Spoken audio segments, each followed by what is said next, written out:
Okay, hi, I'm David King, and I work on the crater, and I'm at Auburn University. And tonight I'm going to talk about some of the new findings we have, as well as some of the old things that we know for people who are just finding out. And I'm going to talk about the drilling that we did in 1998, where we found the shock minerals that showed that this was a crater, and I'll talk about the new drilling in 2009 that's helped us understand the return of marine water and the collapse of the crater. So we'll talk about some of that, and then some new discoveries that we made here on the ground, and some new outcrops we've been working on, and sort of where that research is going. We're going to present the new age date for the crater, which is 84.4 million years, and that's a radiometric age date. So we're very confident about that new age, and so that, and just maybe talk a little bit about what people will see on the crater tours over the weekend.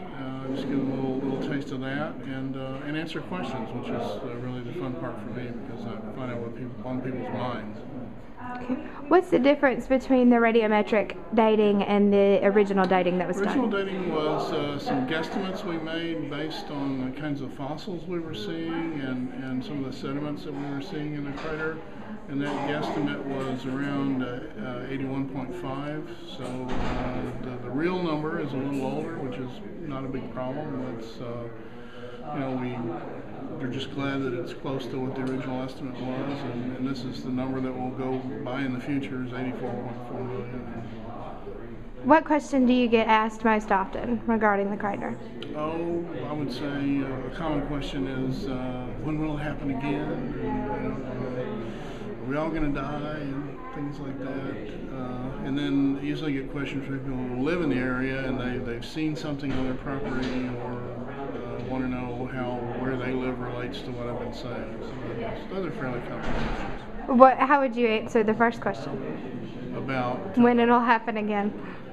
Well, we don't know. We live with the small risk of that every day, and while there are astronomers out there who are looking for asteroids that might come to Earth again, we can't find all of them. So yeah, there's always a small chance, but I don't know when it's going to happen. And if you follow a theory like lightning not striking twice in the same place, then maybe Wetumpka is immune from a meteor impact. Okay. And what would you say to people thinking about taking the crater tours?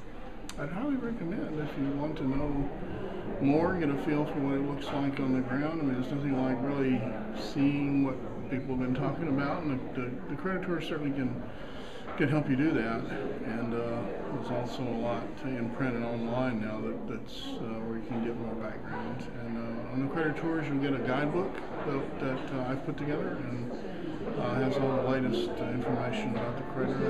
And that's a nice take-home item, because it's probably 30, 40 pages of stuff to look through. So. And what research are you doing currently? What else are we trying to find out about the crater?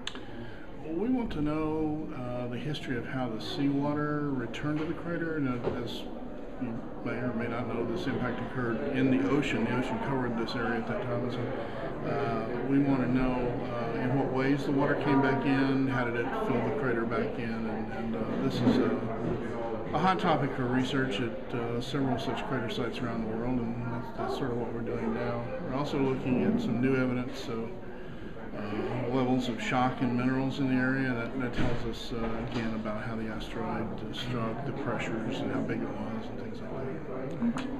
So here in the Wetumpka area, in Elmore County, back when the dinosaurs roamed here, this real estate was under, by some estimates, 100 feet and perhaps 300 feet of water. So into this ocean fell a small asteroid, maybe a comet, we're not sure. It would have entered the atmosphere probably on a trajectory something like what you see up there. This is one of the city commission paintings. This is the object coming in. You can see the smoke trail. And now, of course, in reality, it would have been so bright that you couldn't see it, but then it wouldn't make much of a painting. We have found the fossils of this mosasaur, was a seagoing lizard in this area, and also the fossils of this fish. Its scientific name is Incotus. We We found its teeth quite often, and so we know it lived here, and so the artist was good enough to put that into the painting. And this is the view from the shoreline, not too far to the north of here, maybe 25 kilometers, 16 miles or so, just an estimate. But the fireball is rising from the impact. The object has come down through the atmosphere and impacted. You're seeing the excavation of part of the crust of the earth, which in this area is a nice red sand. I'm sure you've seen it in the area. It's a widely distributed type of soil here. And so the artist did show that. And then on the shoreline, the artist included a small Tyrannosaurus dinosaur. This is a cousin of T-Rex that lived in this area. We have found this fossil in this area. We know it lived here. This is formerly known as Albertosaurus. It's now known as Montgomeryensis, but anyway, there's a little shellfish on the shore. We also find him in fossil in the rocks in this area. So, about impact effects, the amount of energy released during an impact event, where an asteroid or comet strikes the Earth, is based upon the size of the object and its velocity. So through some sort of simple calculations we've done that based on some assumptions, we've estimated that the size of the object is about 380 meters, which would be about 1,240 feet in diameter. If you plug in just reasonable density for the object, it would weigh somewhere in the neighborhood of 62 million US tons. That's really a small mountain flying through space, and so this is a famous asteroid comparison that I started doing many years ago. And we're going to put the asteroid in the stadium that you're in here, and you can see roughly the size comparison. I used the scale on the football field to scale this, and this is just a generic picture of an asteroid. We don't know exactly what the Wetumpka asteroid looked like. And so it's sitting there, actually sticks out, it covers part of the baseball field. This was, I think, the first time that the University of Alabama played in Auburn, and so some of you were there. I remember that when that thing landed.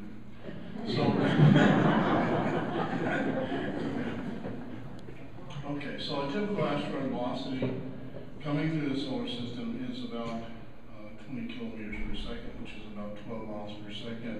If I could travel that fast, I could get from my office to the Civic Center here in about 3 or 4 seconds.